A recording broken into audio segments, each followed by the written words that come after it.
بسم اللہ الرحمن الرحیم۔ پاکستان میں ایک اصطلاح سننے کو ملتی ہے کہ پٹواری پریشان ہو رہے ہیں۔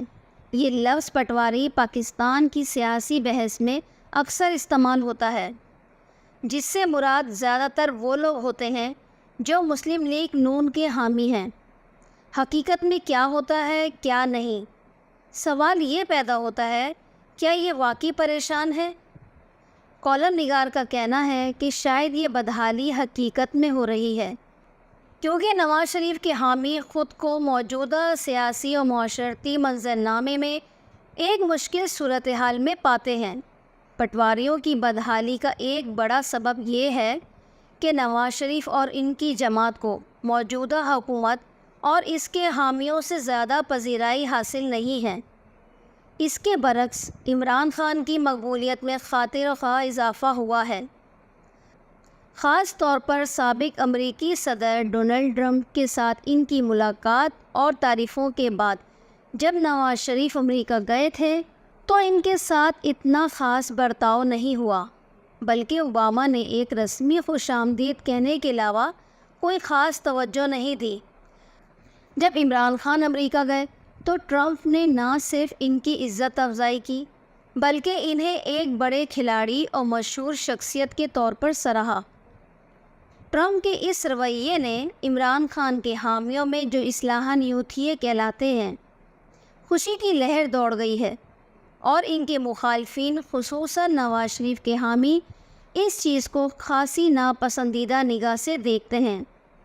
کالم نگار کا کہنا ہے کہ یہ امر پٹواریوں کے لیے باعث تشویش بن گیا ہے کہ سابق امریکی صدر عمران خان کو نواز شریف کے مقابلے میں زیادہ اہمیت دیتے ہیں۔ امریکی سیاست میں یہ تبدیلی اس بات کی طرف بھی اشارہ کرتی ہے کہ امریکہ کی پالیسیوں میں تبدیلیاں آ رہی ہیں۔ خاص طور پر ٹرمپ کے دور میں پاکستان کے تعلقات کو ایک نئے زاویے سے دیکھا گیا، لیکن موجودہ صورتحال میں یہ سوال بھی اٹھتا ہے کہ امریکہ کے نئے صدر اس حوالے سے کیا پالیسی اپنائیں گے۔ امریکہ میں عوامی رائے اور کانگریس کا کردار اہم ہے۔ امریکہ میں عوامی رائے کو بہت زیادہ اہمیت دی جاتی ہے، اور وہاں کی کانگریس میں اکثر بیرونی ممالک کے مسائل پر آوازیں اٹھتی رہتی ہیں۔ پچھلے دنوں تقریباً 60 امریکی کانگریس کے ممبران نے پاکستان میں انسانی حقوق کی خلاف ورزیوں پر ریاستی اداروں سے نوٹس لینے کی اپیل کی تھی۔ اس سے پاکستانی حکومت اور اس کے حامیوں میں بے چینی پیدا ہوئی تھی، خاص طور پر ان لوگوں میں جو موجودہ حکومتی جماعت کو سپورٹ کرتے ہیں۔ پاکستان کے دفتر خارجہ کی ترجمان نے اس مداخلت کے جواب میں کہا تھا کہ پاک امریکہ تعلقات ایک دوسرے کے اندرونی معاملات میں عدم مداخلت پر مبنی ہیں، لیکن پاکستانی عوام کے لیے یہ بات قدرے مضحکہ خیز ہے، کیونکہ تاریخی طور پر امریکہ نے پاکستان کے داخلی معاملات میں بار بار مداخلت کی ہے۔ کالم نگار نے یہاں 1977 کی بھٹو مخالف تحریک کی مثال دی ہے، جب ایک امریکی ڈپلومیٹ نے کہا تھا کہ پارٹی ختم ہو چکی ہے اور اس کے بعد پاکستان میں بڑی سیاسی تبدیلیاں آئیں۔ یہ تمام تاریخی واقعات ہمیں یہ یاد دلاتے ہیں کہ امریکہ کی طرف سے پاکستان میں اثر و رسوخ کو کیسے استعمال کیا گیا ہے۔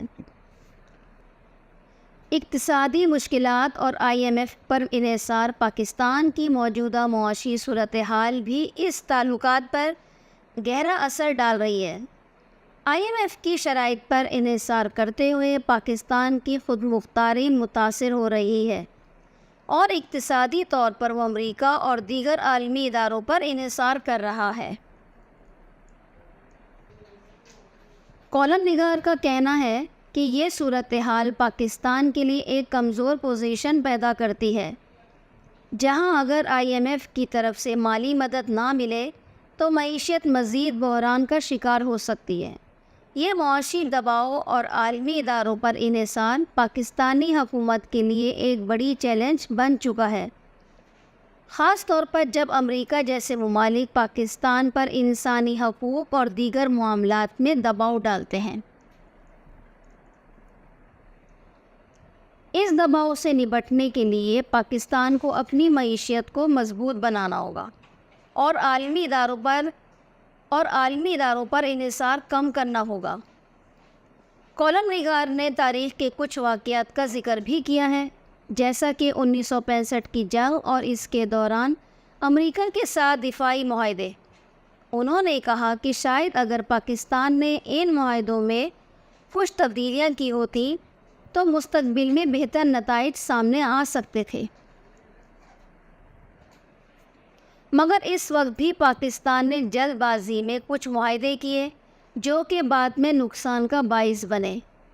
اسی طرح آج بھی پاکستان کو ان تاریخی غلطیوں سے سیکھنے کی ضرورت ہے تاکہ مستقبل میں ایسی پالیسیز بنائی جا سکیں جو ہماری خود مختاری کو مضبوط کریں۔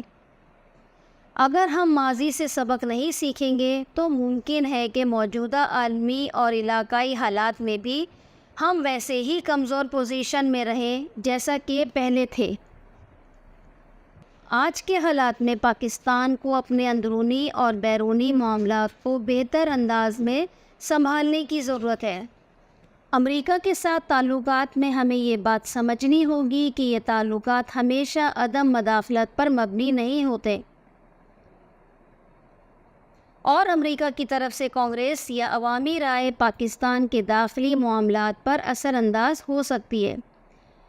اسی لیے ہمیں اپنی خارجہ پالیسی میں ایسے اصول اپنانے چاہیے جو پاکستان کی خود مختاری اور خود انحصاری کو مضبوط کریں۔ پٹواریوں کی بدحالی ہو یا موجودہ حکومتی جماعت کی بے چینی، یہ سب اس بات کی طرف اشارہ کرتے ہیں کہ پاکستان کو اپنی سیاسی اور اقتصادی طاقت کو بڑھانے کے لیے اندرونی اصلاحات کی ضرورت ہے۔ ہمیں امریکہ کے ساتھ تعلقات کو بہتر بنانا ہوگا، مگر اپنی شناخت اور خود مختاری کو نظر انداز کیے بغیر۔